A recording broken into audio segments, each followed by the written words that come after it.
আপনাদের সকলকে স্বাগত জানাই ট্রেডিং বার্তা চ্যানেলের তরফ থেকে। গতকালকে আমি একটা সুইং ট্রেডিং এর ভিডিও নিয়ে ডিসকাশন করেছিলাম, তাতে 5টি স্টক নিয়ে আলোচনা করেছিলাম। তো বেশ কিছু স্টক থেকে গেছিল, সেগুলো নিয়ে আজকে আলোচনা করব। তো বলতে পারেন এটা পার্ট 2।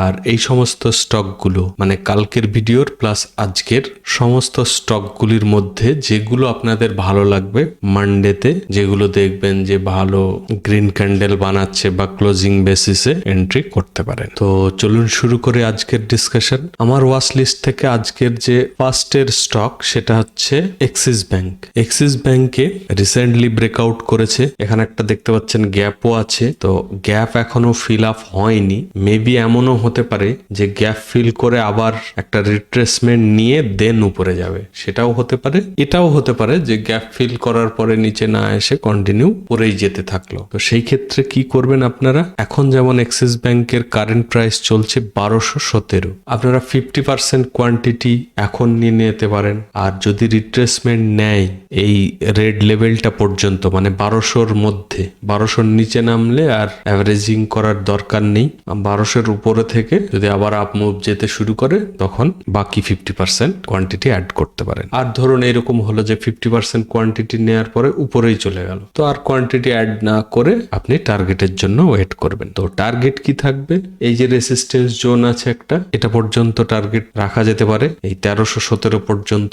আর এর স্টপ লসের জন্য একবার আমরা ফিব রিট্রেসমেন্ট মার্ক করে দেখব, কারণ লাস্ট সুইংটা এখানে স্টপ লস রাখতে গেলে অনেকটা বড় হয়ে যাচ্ছে। তো এই ফিব রিট্রেসমেন্ট টুল ইউজ করে মোটামুটি ধরুন এই ক্যান্ডেলটা বা এই ক্যান্ডেলটা, এই যে জায়গাটা, এর নিচে যদি ক্যান্ডেল, ওয়ান ডের ক্যান্ডেল যদি ক্লোজিং করে তাহলে স্টপ লস। তো এই ফিব রিট্রেসমেন্টের মার্কটা হচ্ছে 1173 পর্যন্ত। তো 1173 নিচে যদি ডে ক্যান্ডেল ক্লোজ করে তাহলে স্টপ লস নিতে হবে, আদারওয়াইজ টার্গেটের জন্য ওয়েট করতে হবে। মার্কেট কন্ডিশন যদি ঠিকঠাক থাকে, আশা করছি খুবই কম টাইমের মধ্যে এটা টার্গেট হিট করবে। এবার বাকিটা মার্কেট কন্ডিশনের উপরেও ডিপেন্ড করবে, ঠিক আছে? তো চলুন নেক্সট স্টক দেখে নিই। নেক্সট স্টক হচ্ছে জেএসডব্লিউ এনার্জি। এটাও দারুণ স্টক, অনেক দিনের এখানে কনসলিডেশন করার পরে ফাইনালি ব্রেকআউট করেছে। সব থেকে বড় কথা হলো এটা দেখুন কতবার রেসিস্টেন্স জোনকেও টাচ করেছে, 1 2 3 4 5, 6 নম্বরের বেলায় ফাইনালি ও ব্রেকআউট করে দিয়েছে রেসিস্টেন্স জোন। তো এতবার হিট করার পরে যখন ব্রেকআউট করেছে, আশা করছি ভালো একটা সুন্দর ওয়ান সাইডেড মুভ আমি এক্সপেক্ট করছি। এটার আমরা এসএল ট্রেল করতে থাকবো। টার্গেট মোটামুটি 950 মোটামুটি রাখবো, ওই 950 থেকে 1000-এর কাছাকাছি। তবে একটু টাইম লাগতে পারে, কারণ কন্টিনিউ তো একভাবে যাবে না, ও সুইং বানাতে বানাতে উপরে যাবে। এবার যাদের মোটামুটি 850-তে প্রফিট বুক করলেও হ্যাপি, তারা করে নিতে পারেন। আর এটার স্টপ লসও আমরা ফিব রিট্রেসমেন্ট টুল ইউজ করে করব, এই মোটামুটি 720-র নিচে বা এই লেভেলটাতেও রাখতে পারেন। এই যে 733 রেড ক্যান্ডেলটার নিচে যদি ক্যান্ডেল ক্লোজ করে তবুও এসএল নেওয়া যেতে পারে। খুবই সুন্দর স্টক, আশা করছি ভালো একটা মুভমেন্ট দেবে এটাতে। আচ্ছা, নেক্সট স্টকে যাওয়ার আগে সবাইকে অনেক ধন্যবাদ। আপনারা অনেকেই লাইক করেছেন, অনেকে সাবস্ক্রাইব করেছেন, আমি ভীষণ হ্যাপি। আপনাদের সকলকে অনেক ধন্যবাদ। এইভাবেই আমাকে লাইক করে আর সাবস্ক্রাইব করে সাপোর্ট করতে থাকুন। আমি ডেইলি বেসিসে সুইং ট্রেডিং এর ভিডিও বানাবো। তো আপনারা যারা এখনো লাইক করেননি বা সাবস্ক্রাইব করেননি, প্লিজ লাইক আর সাবস্ক্রাইব করে নেবেন। এইটুকুই জাস্ট আপনাদের থেকে সাপোর্ট দরকার আমার। আর যারা লাইক আর সাবস্ক্রাইব অলরেডি করছেন তাদেরকে আবারও একবার ধন্যবাদ জানাচ্ছি। চলুন নেক্সট স্টক দেখে নিই। নেক্সট হচ্ছে পিরামাল এন্টারপ্রাইজ, বা যে স্টকটা আমাদের কাছে পেল নামে পরিচিত সেটি। এটাও দারুণ স্টক, সুন্দর দেখতেই পাচ্ছেন, হায়ার হাই হায়ার লো বানাতে বানাতে উপরে যাচ্ছে। তো এখানে তো দেখছেন ব্রেকআউট করে দিয়েছে, ক্লোজিংও হয়ে গেছে, বাট এই দিকে একটা রেসিস্টেন্স লেভেল আছে, এ একটা। তো এই যে লেভেলটা বলতে পারেন এখনো পুরোপুরি ভাবে রেসিস্টেন্স ব্রেক করেনি। তো এই 1140-এর উপরে যখন ক্লোজিং আসবে এন্ট্রি করতে পারেন। আর যারা আর্লি এন্ট্রি পছন্দ করেন, ছোটখাটো কোয়ান্টিটি নিয়ে কনফার্মেশনের পরে কোয়ান্টিটি বাড়িয়ে তারা এখনই করতে পারেন। এখনের কারেন্ট প্রাইস চলছে 1119, আর 1140-এর উপরে ক্যান্ডেল ক্লোজিং এ সে মেবি হতে পারে 1 আওয়ার ক্যান্ডেল ক্লোজিং এও হতে পারে, তো কনফার্মেশনে বেশি ভালো হবে। তো আপনারা আপনাদের ওয়াচ লিস্টে অ্যাড করে রাখুন। সাপোজ মানডেই দেখলেন যে 1 আওয়ার ক্যান্ডেলের উপরে ক্লোজিং করে দিয়েছে 1140-এর উপরে, তাহলে মানডে এন্ট্রি করতে পারবেন। আদারওয়াইজ এটাকে ওয়াচ লিস্টে রেখে বা অ্যালার্ট লাগিয়ে আপনারা রেখে দিন। এটার স্টপ লস হবে এই রেড ক্যান্ডেলের নিচে, মোটামুটি 1036-এর নিচে যদি ক্যান্ডেল ক্লোজ করে, ডে ক্যান্ডেল যদি ডে ক্যান্ডেল ক্লোজ করে এই 1036-এর নিচে, তাহলে স্টপ লস নিতে হবে। আদারওয়াইজ এটা আশা করছি খুব সুন্দরভাবে টার্গেট হিট করবে। তবে এটার টার্গেট অনেকটাই বড় আছে। এটার ফার্স্ট টার্গেট হবে এই 1300 এখানে, কারণ প্রিভিয়াসে চার্টটা আপনারা নিজেরা যখন অ্যানালিসিস করবেন আরো ভালো করে দেখে নেবেন। এটা একটা ছোট্ট রেসিস্টেন্স জোন আছে 1300-র কাছাকাছি, তো এটা ফার্স্ট টার্গেট রাখবেন। আর সেকেন্ড টার্গেট হবে এই লেভেলটা, মোটামুটি 1610 বা 1600 পর্যন্ত সেকেন্ড টার্গেট। ঠিক আছে, তো 50% মেবি হতে পারে 1300-র কাছে আসলে ফার্স্ট টার্গেটে 50% বুক করলেন, 1600-র কাছে গেলে পুরো কোয়ান্টিটি যা থাকবে বাদ বাকি সেটা বুক করলেন, এটাও করতে পারেন। আর যারা ছোট টার্গেটেও হ্যাপি থাকবেন তারা পুরোটাই বুক করতে পারেন 1300-র কাছে, কারণ কন্টিনিউ এইরকম তো হতে পারে না স্টক যে কন্টিনিউ আপ মুভ দিতেই থাকবে, সুইং বানাতে বানাতে বানাতে বানাতে উপরে যাবে। তো যাদের পেশেন্স লেভেল খুব ভালো বা বেশ কিছুদিন ওয়েট করতে পারবেন ফান্ডটাকে ইউজ করার পরে, তাদের জন্য সেকেন্ড টার্গেটের জন্য ঠিক আছে। আদারওয়াইজ যারা ছোট ছোট টার্গেট নেবেন, আবার যখন সুইং বানিয়ে আবার ব্রেকআউট করবে তখন আবার এন্ট্রি করে সেভাবেও করতে পারেন। ঠিক আছে, তো আজকের এটা খুব সুন্দর একটা স্টক। চলো নেক্সট স্টক দেখে নিই। নেক্সট স্টক হচ্ছে সিএট।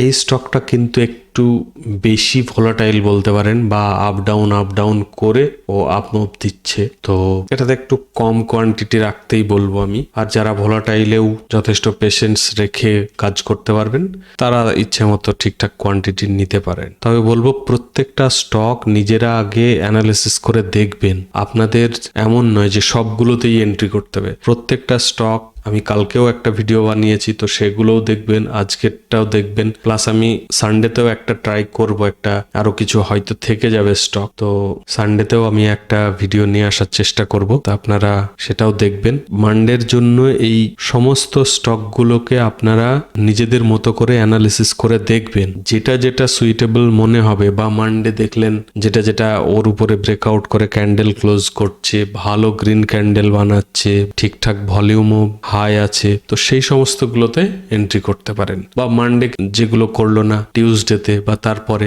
এমন নয় যেটা দুদিন দেখেই ছেড়ে দিলেন, ওয়াচ লিস্টে অ্যাড করা থাকবে, বা আপনি প্রাইসে অ্যালার্ট লাগিয়ে রাখতে পারেন। তো নেক্সট উইকে বা তার পরের উইক পর্যন্ত স্টকগুলোকে দেখতে থাকবেন, কোনটা কিরকম ক্যান্ডেল বানাচ্ছে, কোথায় কি ক্লোজিং করছে, সেই বেসিসে নিজেদের যেটা সুইটেবল মনে হবে সেটাকে আপনারা এন্ট্রি করবেন। এবং অলওয়েজ ট্রাই করবেন যে এসএল কে ট্রেল করার।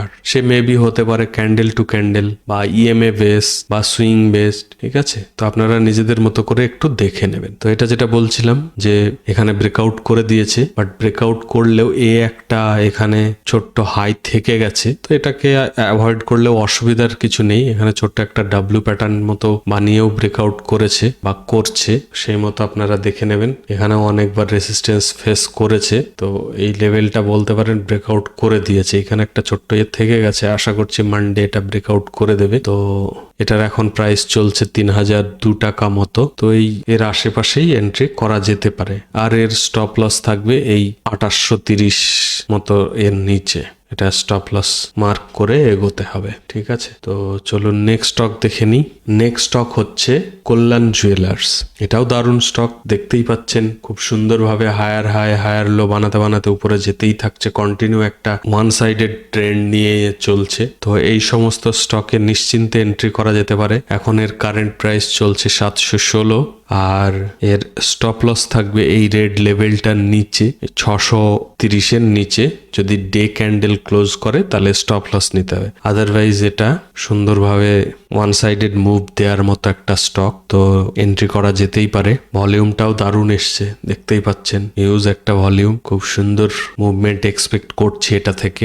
আর এটার টার্গেট মোটামুটি ওই 950 থেকে 1000 পর্যন্ত রাখবো। এবার এসএল ট্রেল করতে করতে যদি তার আগেই এক্সিট করতে হবে, কিছু করার নেই। তবে এক্সিট করলেও আবার যদি রিট্রেসমেন্ট নিয়ে আবার ব্রেকআউট করে তো আবার রিএন্ট্রিও করা যেতে পারে। এই সমস্ত স্টকগুলোকে আপনারা সবসময় ওয়াচ লিস্টে অ্যাড করেই রাখবেন বা একটা আলাদা ওয়াচ লিস্টে রেখে দেবেন। দেখবেন মাঝে মধ্যেই এগুলোতে এন্ট্রি দিচ্ছে, তো যখন যখন সুযোগ পাবেন বা চোখে পড়বে এন্ট্রি করে নেবেন। যে সমস্ত স্টকগুলি একদম পছন্দের মতো হবে, মানে আমার যেমন পছন্দের মতো সেই সমস্ত স্টকগুলি যেগুলো continue higher high higher low বানাতে বানাতে উপরে ওয়ান সাইডের একটা মুভমেন্ট দিয়ে চলেছে, সেই সমস্ত স্টকগুলোকে আমি অলওয়েজ আমার ওয়াচ লিস্টে অ্যাড করে রাখি। ঠিক আছে, তো যখনই সুযোগ পাই সেগুলোতে এন্ট্রি করে নিই। এবার সমস্ত স্টকগুলো নিয়ে ওইভাবে ভিডিও বানানো সম্ভব হয় না, কারণ ধরুন আমি কালকে এন্ট্রি করব, কালকে মুভমেন্টই আসলো না, বাট হঠাৎ করে একদিন দেখলাম যে ওটাতে ক্যান্ডেল ক্লোজ করে দিয়েছে, তো তখন আমি এন্ট্রি করে নিলাম। এবার এন্ট্রি করার পরেই দেখা গেল একদিনেই অনেক মুভমেন্ট দিয়ে দিল, বা হয়তো প্রায় আমি প্রফিট বুকিং এর কাছে চলে আসলাম, বা ধরুন স্টপ লস অনেক বড় হয়ে গেল, তো তখন আর আমি ওটা নিয়ে ভিডিও করি না, কারণ আমি এন্ট্রি করার পরে দেখা গেল অনেকটাই মুভমেন্ট দিয়ে দিয়েছে। এবার আমার যে স্টপ লসটা ছিল, সাপোজ হয়তো 20 পয়েন্ট বা 30 পয়েন্টের স্টপ লস নিয়ে আমি এন্ট্রি করেছি, যে 20-30 পয়েন্ট যদি নিচে পড়ে যায় তাহলে আমি এক্সিট করে দেবো, বাট দেখা গেল আরো 40-50 পয়েন্ট হয়তো আমি ওখানে প্রফিটে চলছে তখন তো আর ভিডিও বানানোর কোনো মানে হয় না, কারণ এদিকে 40-50 ধরলাম আর ওদিকে 30 স্টপ লস ধরলাম, তাহলে 80 পয়েন্ট যদি স্টপ লস হয়ে যায় আর টার্গেট যদি তখন ছোট হয়ে যায়, মানে রেশিও ওয়াইজ যদি কমে যায়, তো তখন আর ওইটা নতুন এন্ট্রি করে লাভ হয় না, সেই জন্য ওইগুলোকে আর ভিডিও করা যায় না। ঠিক আছে, তো যাই হোক, আবারও বলবো সবাই কিন্তু নিজেদের অ্যানালিসিস করে তবেই এন্ট্রি করবেন। যারা যারা লাইক করতে ভুলে গেছেন প্লিজ এক্ষুনি একটু লাইক করে দেবেন, না হলে আবার ভুলে যাবেন, তো লাইক করে দিন। আর যারা এখনো সাবস্ক্রাইব করেননি তো প্লিজ সাবস্ক্রাইব করে রাখুন। আমি ডেইলি বেসিসে সুইং ট্রেডিং এর ভিডিও নিয়ে আসবো, আর সেখান থেকে আপনাদের যেগুলো সুইটেবল মনে হবে আপনারা এন্ট্রি করতে পারবেন। আর আপনারা প্লিজ কমেন্টও করবেন, কমেন্ট করে জানাবেন কোনগুলোতে এন্ট্রি করছেন, বা কোনটাতে টার্গেট হিট হচ্ছে, বা কোনটাতে স্টপ লস হিট হচ্ছে, সমস্ত কিছু জানাবেন, কোনো অসুবিধা নেই। বা কোনো কোয়ারি থাকলে, কোনো স্টক সম্পর্কে কিছু জানতে চাইলে কমেন্টে জানাবেন, আমি অবশ্যই রিপ্লাই দেবো। ঠিক আছে, তো লাইক আর সাবস্ক্রাইব করে দিন। আর আমি চেষ্টা করব কালকেও একটা ভিডিও নিয়ে আসার, কারণ কিছু স্টক থেকে গেল। আপনারা সকলে ভালো থাকবেন, আজকের মতো এইটুকুই। Thank you, bye by.